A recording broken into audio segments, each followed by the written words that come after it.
أحييكم وبالأشواق ناتيكم فأغلى وردنا أنتم. حضور گھر میں تشریف فرما تھے اور نیم داراز تھے، لیٹے ہوئے تھے، اور آپ کی مبارک پنڈلی سے کپڑا ہٹا ہوا تھا. مرد کا پردہ گھٹنوں سے لے کر کے ناف تک ہے. فاستاذن ابو بکر فاذن لہ، تو حضرت ابو بکر رضی اللہ تعالیٰ عنہ آئے، حضور نے کہا آ جائیے. وہو تلک الحال، اور آقا کریم اسی حالت میں بیٹھے ہوئے تھے. فتحدث، وہ بیٹھے اور حضور سے ہم کلام ہوئے. ثم استاذن عمر، پھر حضرت عمر آئے، انہوں نے اذن طلب کیا تو حضور نے کہا آ جائیے، اور حضور اسی حالت میں تشریف فرما رہے. فتحدث، وہ بھی بیٹھے اور گفتگو چلتی رہی. ثم استاذن عثمان، پھر حضرت عثمان کی آواز آئی، حضور میں اندر آ سکتا ہوں؟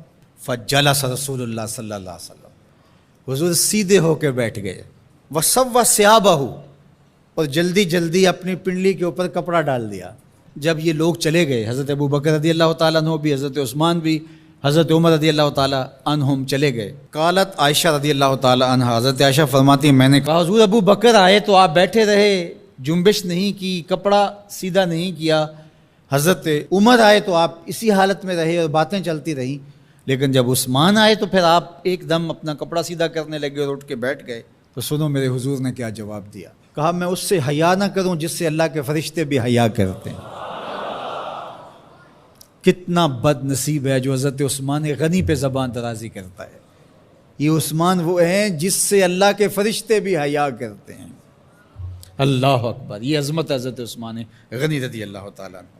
فرماتے ہیں حضرت مرہ بن قاب رضی اللہ تعالیٰ عنہ، حضور نے فتنوں کا ذکر کیا. فرماتے ہیں فمر رجل مقنع فی ثوب، ایک شخص گزرا اور اس نے اپنے سر کے اوپر چادر اوڑی ہوئی تھی، وہ چادر سے اپنے چہرے کو ڈھانپا ہوا تھا. فرمایا جب فتنے ہوں گے اور بہت فتنے اتریں گے تو یہ شخص جو گزر رہا ہے، یہ چادر اوڑے جا رہا ہے، یہ اس دن حق پہ ہوگا، یہ ہدایت پہ ہوگا.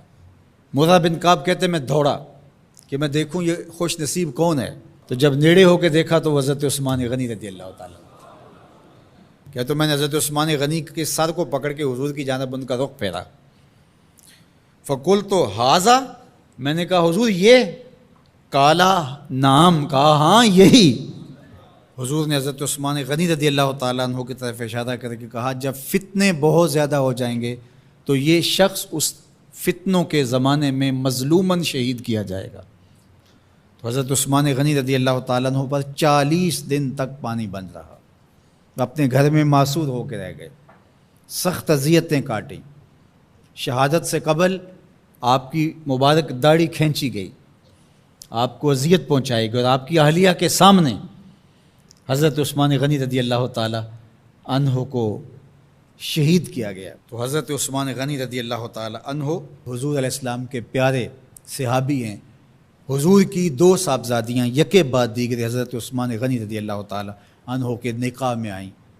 آپ کے بہت سارے نمایاں وصف ہیں جن میں حضور کا 2 مرتبہ داماد بننا، اور پھر فرمایا اگر میری اور بھی صاحبزادیاں ہوتی تو میں عثمان سے نکاح کر دیتا.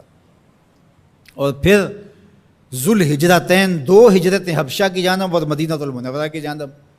پھر شہادت کا اعزاز، اولین مسلمانوں میں ان کا شمار ہے، 10 مبشرہ میں ان کا شمار ہے، 4 خلفائے راشدین کے اندر ان کا 3را نمبر ہے. جمع قرآن اور نشر قرآن کی سعادت اللہ نے ان کے حصے میں رکھی.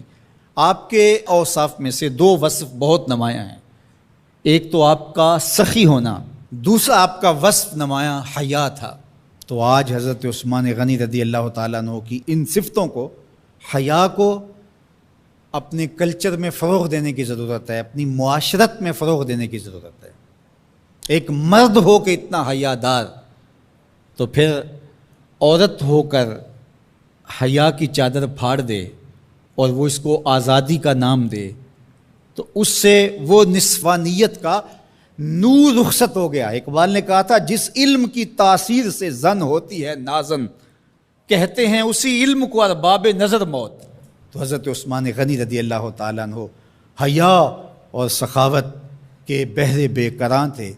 بزرگوں کی سیرت اس لیے بیان کی جاتی ہے کہ ان کے نقوش پا کو اختیار کرنے کا جذبہ پیدا ہو. ان کا ذکر کرنا اس امت پر قرض ہے. أحييكم